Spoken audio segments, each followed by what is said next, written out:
อเมริกันและอิหร่านกึดตึกกันไปถึง24 ชั่วโมง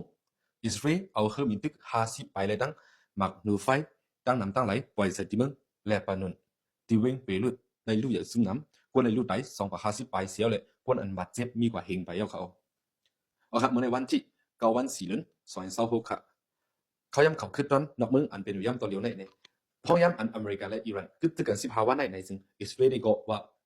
มึงเลบานอนได้ก็เขาป้าตีลองตึกในเสียวเลยเอาขึ้นมินตึก50 ลำไปเนี่ยกว่าปล่อยสติ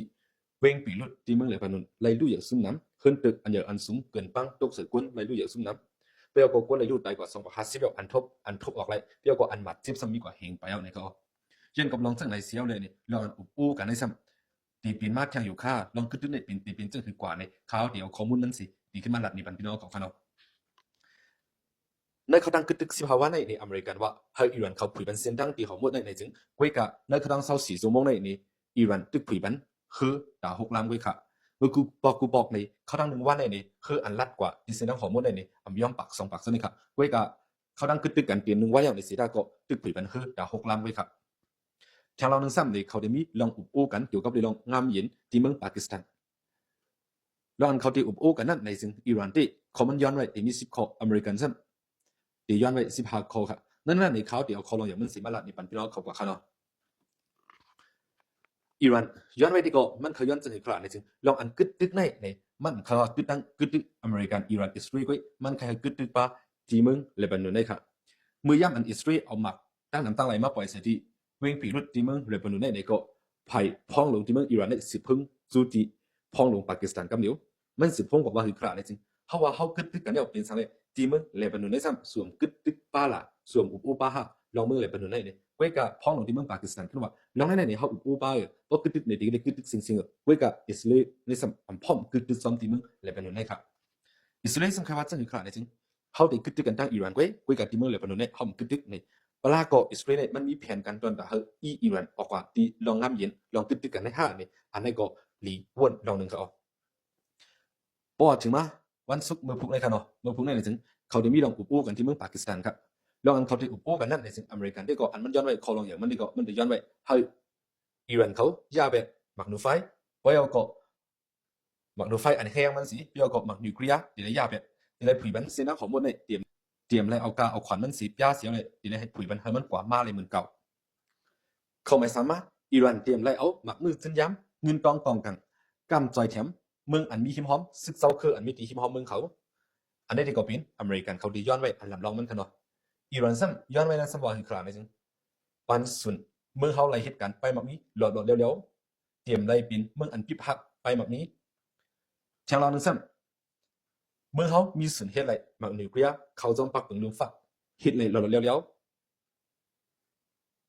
พอ有個先當項目內เขาแต่ละยิบกันไว้เตรียมไล่ปันต่างหมู่ต่างซุ้มมาเกี่ยวข้องกันตั้ง先當項目內อเมริกันและตั้งอิสราเอลแต่ละไซเดียนเป็นขึ้นการลุ้นซุ้มในปังตึกตั้ง先當หมดตอนนั้นที่ปกป้องขึ้นที่เมืองอิหร่านเขาในอันนี้ซ้ำอิหร่านย้อนไว้ครับที่ลองอุปโภคกันได้ซ้ำเขาได้อุปโภคกันที่เมืองปากีสถานที่เวียงใหญ่เวียงหลงครับที่ฮอเดลงอันนึงเขาที่ฮอเดนั่นซ้ำในตัวเลี้ยวใน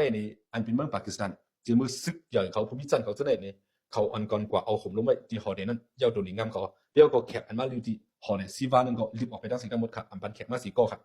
อันเดียวกว่าอุปโภคจำได้ซ้ำเป็นภายกลางในสิ่งที่อเมริกันได้ก็เป็นจำซึ่งไป2จีดีแวดครับ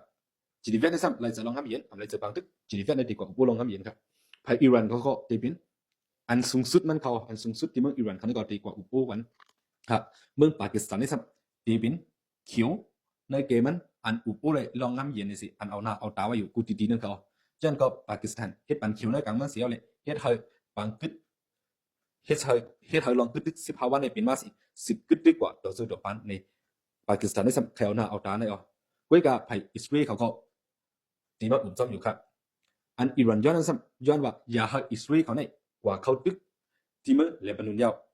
เพราะว่ากึดตึกกันตั้งอิหร่านก็เลยกึดตึกกันตั้งเลบานอนในอันนี้ก็อิหร่านย้อนไปทางคอนึงก็สังเกตว่าอันกึดตึกกันที่ตั้งเลบานอนในจังหวะเขาก็ตีจังขึ้นตึกอิสราเอลขึ้นในซ้ำไปว่าไว้จังไหนเขาโอเคพอมาด้วยเงาไล่ตัวเดียวในปีในจึงเงาไล่ปังตึกในจึงมันได้เย็นกว่า5อันนั้นก็มันได้ขึ้น10เป็นแทง5อันนั้นนี่ไปจังล่ำเลยครับ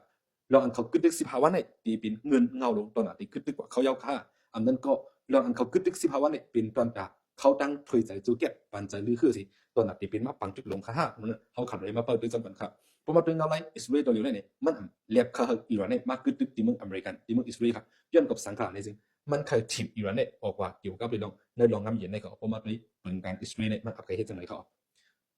ย้อนกับอิสราเอลมีแผนกันจังไรจังว่าเขาโหลดตึกใส่ที่เมืองเลบานอนโอ้แห้งๆวันมันเลยครับคือบอกในพ่อเขาที่เขาตึกเลบานอนเนี่ยเขาปันฟังคนเมืองเอาคนเมืองออกไปครับคุยกับเมืองเนี่ยปันฟังคนเมืองเสียวเลยเอาหมากลงเอาเครื่องบินตึก50กว่าปล่อยหมากปากไปเพื่อก่อนหนูไฟซ้ำปล่อยจอยส่งปากไปให้จังไรเฮ็ดขึ้นตึกเพื่อก็กวนปีนตั้งน่ะกวนปีน